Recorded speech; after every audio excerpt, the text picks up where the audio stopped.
You know what's worse than getting fired? Getting fired for something you had every legal right to do.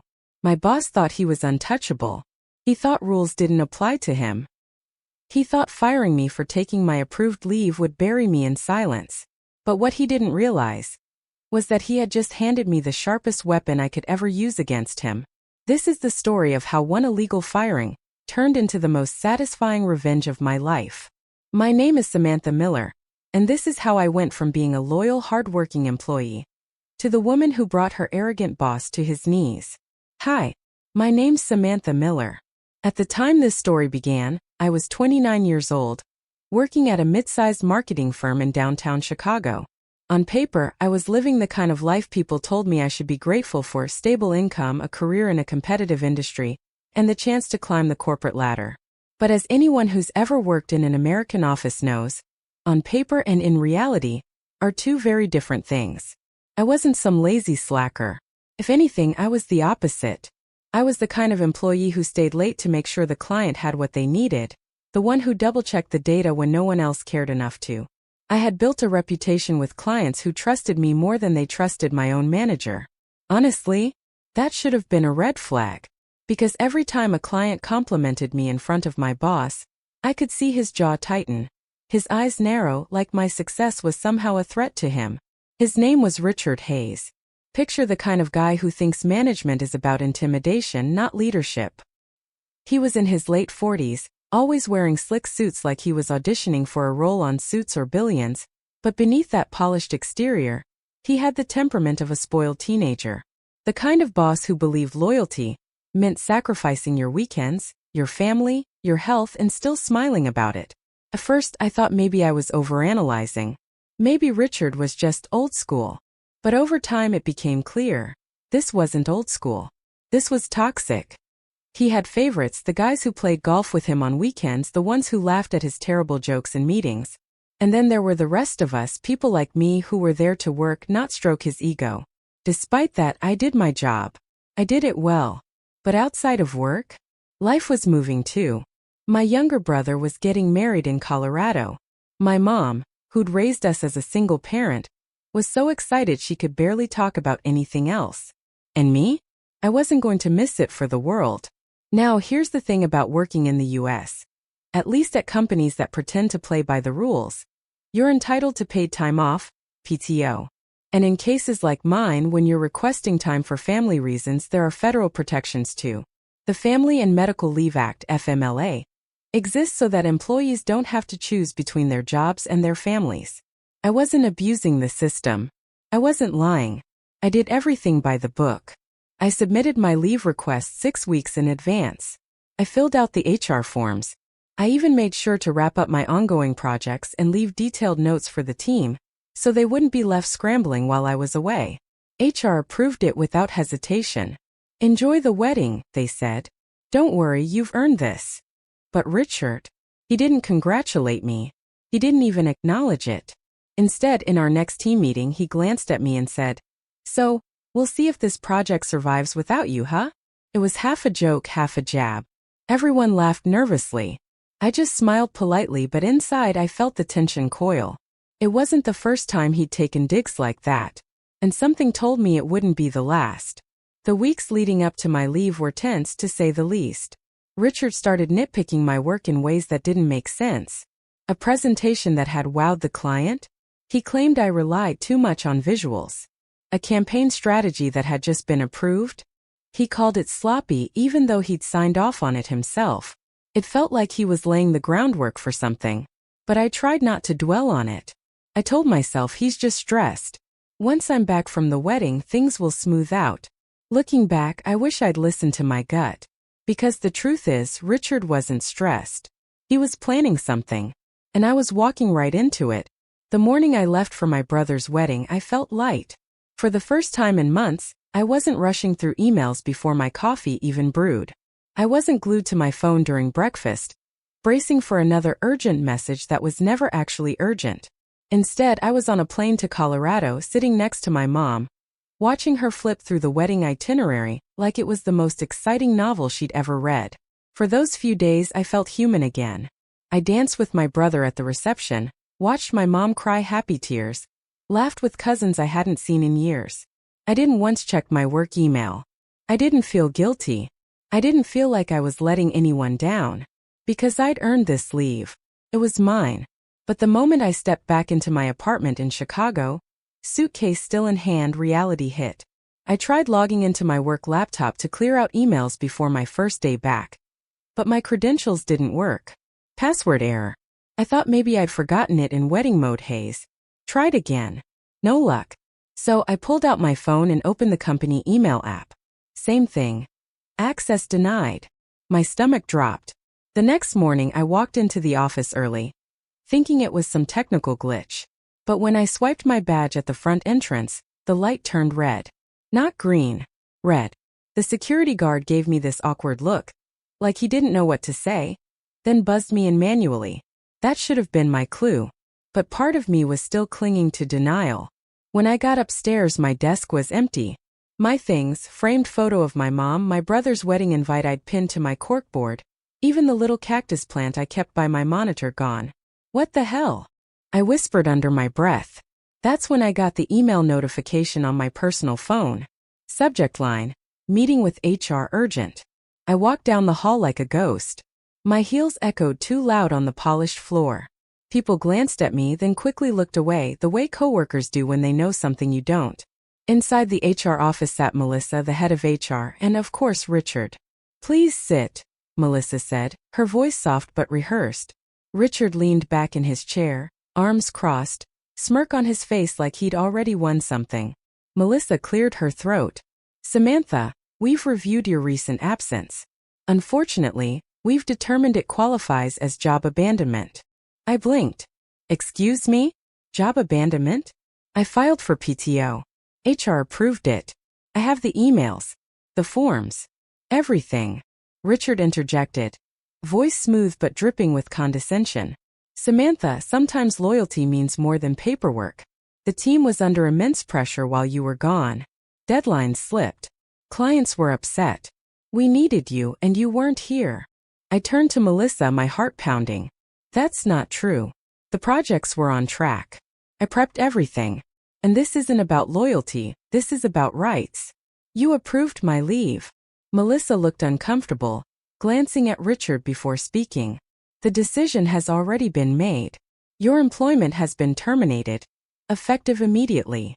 For a moment, I couldn't even process the words. Terminated. Effective immediately. Richard leaned forward, lowering his voice like he was sharing some secret wisdom. Let this be a lesson, Samantha. In business, you don't just follow rules, you prove you're indispensable. You failed to do that. I wanted to scream, to flip the damn table, but I didn't. Instead, I stood up, straightened my blazer, and said the only thing I could think of. You're making a huge mistake. I walked out. My hands were shaking so badly I could barely hold my phone. The rest of that day was a blur. I sat in my car for hours, replaying the conversation over and over, disbelief curdling into rage. How could they twist my lawful leave into abandonment? How could HR, of all departments, side with Richard when they had the paperwork in front of them? The answer came slowly, painfully. Richard wasn't just my boss. He was friends with Melissa outside of work. I'd seen them having drinks after hours, laughing like old buddies. Of course she'd back him. But here's the thing about me. I'm not someone who rolls over and plays dead. That night, after the tears and the panic faded, I pulled out my laptop. I opened a folder where I'd saved every single email between me and HR. Every approval. Every calendar invite. Every timestamp. And as I sat there in the dim light of my apartment, scrolling through the evidence, one thought crystallized in my mind. They think they ended my career today. But what they really did was light the fuse. Because if Richard thought firing me was the end of the story, he was about to learn it was only the beginning. That night, after the HR ambush, I didn't sleep. My brain wouldn't let me. Every time I closed my eyes, I saw Richard's smug grin, his words replaying like poison in my head. Sometimes loyalty means more than paperwork. I sat on my couch with a glass of cheap wine, laptop open, papers scattered across the coffee table. And then I did something Richard never imagined I'd do. I Googled, employment lawyer illegal termination Chicago. Within minutes, I was on the phone with a woman named Angela Perez. Her voice was calm, sharp, no nonsense. She asked me to walk her through everything. Dates, emails, approvals, HR conversations. The moment I told her HR had approved my leave in writing, she chuckled. Not because it was funny, but because it was so obvious. "Samantha," she said, "this isn't just wrongful termination. This is textbook illegal firing. And if your boss thinks he can bully you into silence, he's about to regret it." For the first time since that humiliating meeting, I felt a flicker of power return. The next day I met Angela at her office. She wore a navy blazer, her desk stacked with case files. She slid a legal pad toward me. "Start from the beginning. Don't leave anything out." So I did. The wedding, the paperwork, the HR approvals, the lockout, the empty desk, Richard's smirk, everything. When I finished, Angela tapped her pen against the pad. "We're filing a lawsuit," she said. "And trust me, it's not just about getting your job back. We're going to go for damages, back pay, emotional distress, punitive damages for willful violation of labor law. If we play this right, Richard won't just lose face. He'll lose money. Lots of it." I felt adrenaline rush through me. Richard thought he'd humiliated me. But he had just opened the door to his own downfall. The weeks that followed were hellish and exhilarating all at once. On one hand, I was unemployed, struggling to make rent, living off ramen noodles and coffee. On the other hand, I had a weapon, the law, and Angela wielded it like a sword. We filed the complaint.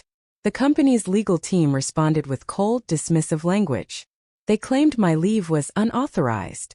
They said my absence caused material harm to business operations. It was all lies. And Angela dismantled every single one with documentation, email chains, signed approvals, HR timestamps, client feedback praising my prep work. Richard had underestimated me. He thought I'd crumble. But now, I was building a case that would crush him. The day of the first court hearing, I walked into the courthouse with Angela by my side. My heart pounded in my ears, but I held my head high. Inside, Richard sat at the defense table, looking smug as ever. He wore another one of his slick suits, like he thought this was just another business deal he'd charm his way through. When the judge entered, we all stood. The proceedings began. Angela was relentless. She presented the HR approval emails, the timestamps, the signed PTO form with Melissa's signature at the bottom. The judge leaned forward, scanning the papers. Then Angela played the ace card. She called Melissa to the stand. Melissa shifted uncomfortably, clearly not expecting to be grilled under oath. Angela asked simple, direct questions. "Did you approve Ms. Miller's leave request?" "Yes." "Was she informed it was authorized?" "Yes." "Then why was her employment terminated under job abandonment?" Melissa stammered. She glanced at Richard. He gave her a look that screamed, "Fix this." But she couldn't, because the truth was right there in black and white. The judge raised an eyebrow. "Counselor, this looks very straightforward. Unless the defense can produce evidence contradicting these approvals, I see no grounds for termination."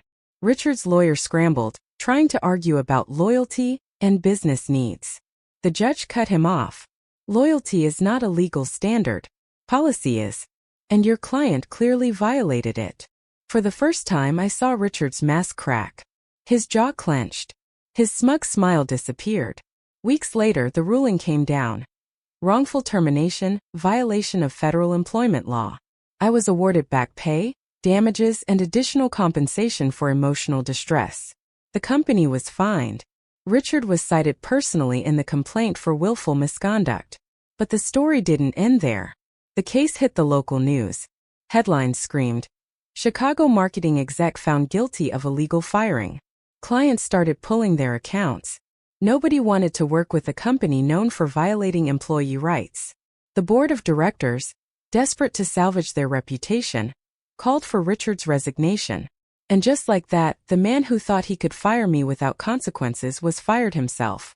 I'll never forget the moment Angela called me, her voice brimming with satisfaction. "Samantha, you didn't just win. You buried him." That night, I celebrated with my mom and brother. My mom raised a glass of champagne and said, "See, honey? You're stronger than they ever thought you were." And for the first time in months, I believed it. Because revenge doesn't always come in the form of screaming matches or dramatic exits. Sometimes the sweetest revenge is watching justice dismantle the arrogance of someone who thought they were untouchable. When the dust settled, life looked very different. Richard was gone. Officially, the company's press release said he resigned to pursue new opportunities. But everyone knew the truth. He'd been forced out, dragged down by his arrogance, his inability to follow the very rules he thought he was above. For weeks, whispers about him floated around LinkedIn and industry forums. Clients who once praised his firm suddenly ghosted them. Recruiters stopped calling. He had burned too many bridges, and now they were collapsing under him. Me? I finally felt like I could breathe again. The settlement check cleared into my account one rainy Tuesday morning. I remember staring at the numbers, my hands trembling. It wasn't just money, it was validation. Proof that I wasn't crazy, that I hadn't imagined the injustice. That the system, flawed as it can be, worked in my favor this time. I used some of the money to catch up on rent, pay off lingering credit card debt, and finally, replace my beat-up car that had been stalling at every stoplight for months. But the rest? I saved it. Because if this ordeal had taught me anything, it was the value of security. Richard had tried to strip me of mine. I wasn't going to let anyone do that again. Finding a new job wasn't easy. Every interview came with that inevitable question. Why did you leave your last position? And every time I had to decide, do I tell them the truth? Do I risk being labeled as litigious? As someone who sued her old employer? Angela had warned me about this stigma. Some companies will see it as a red flag, she said. But the right company, the ones who actually value their employees, will see it as a sign you stand up for yourself. She was right. After a couple of awkward interviews where the air turned cold the moment I mentioned the lawsuit, I finally landed at a firm that didn't flinch. The hiring manager, a woman named Karen, leaned back in her chair and said, "Good for you. Honestly, if you hadn't fought back, I'd be more concerned." That was the moment I knew I'd found the right place. The transition wasn't just professional. It was personal too. I stopped doubting myself so much. Stopped apologizing for taking up space. Stopped pretending that my worth was tied to how much I sacrificed for a company that would toss me aside without hesitation. For years, I had been conditioned to believe that good employees are the ones who never say no, who smile through the abuse, who swallow unfairness like bitter pills. But standing in that courtroom, watching Richard squirm under oath, I realized, being a good employee doesn't mean being a doormat. It means knowing your value. And here's the kicker, the moral I want every single person watching this to take away. Know your rights. Because toxic bosses like Richard thrive on ignorance. They count on you not knowing the law. They count on you being too scared to fight back. They count on you thinking it's not worth the trouble. But it is worth it. It's worth it to save those emails. It's worth it to document those conversations. It's worth it to stand up, even when your voice shakes. Because when you do, you don't just protect yourself. You set a precedent. You make it harder for the next Richard to get away with it. I remember one night, a few months after starting my new job, sitting on my balcony with a cup of tea. My mom called. "You sound lighter," she said. "Happier." And she was right. For the first time in years, I wasn't carrying the weight of someone else's expectations, someone else's control. I was free. She paused, then added, "I'm proud of you, honey. Not just for winning, for refusing to let him define you." That stuck with me. Because that's the real victory. Not the check, not the headlines, not even Richard's downfall. The real victory was reclaiming myself. So here's the lesson, the moral of this entire messy, painful, satisfying journey. Stand up for yourself, even when it's terrifying. Know your rights because knowledge is power. Don't let a toxic boss convince you that your humanity is negotiable. At the end of the day, companies come and go. Jobs come and go. But you, your dignity, your self-respect, your integrity, that's yours to protect. And if someone tries to take it from you, you fight back. Because sometimes the sweetest revenge isn't about destroying someone else. It's about rebuilding yourself stronger than they ever imagined you could be. When I look back now, I don't just see the stress, the fear, or the anger of being fired for something so unfair. I see a turning point. I see a woman who stood up not only for herself, but for everyone who has ever been told they don't matter at work. My illegal firing became the spark that changed my career, my confidence, and even how I see justice. And to anyone watching this, maybe you're dealing with a toxic boss, or maybe you've been pushed into a corner where you feel powerless. Let me tell you, you are not powerless. Your voice matters. Your story matters. And sometimes the fight you don't want to have is the fight that sets you free. Revenge doesn't always have to look like fire and fury. Sometimes the sweetest revenge is reclaiming your life, your dignity, and walking away stronger while they crumble under the weight of their own bad decisions. So here's my question for you. Have you ever been in a situation where your boss crossed the line so badly that you wished you could take revenge? Drop your story in the comments. Let's see how many of us have been there, because trust me, you're not alone. And remember, revenge isn't just about getting even. It's about getting your life back. I'm Sarah, and this was my story. Thank you for listening.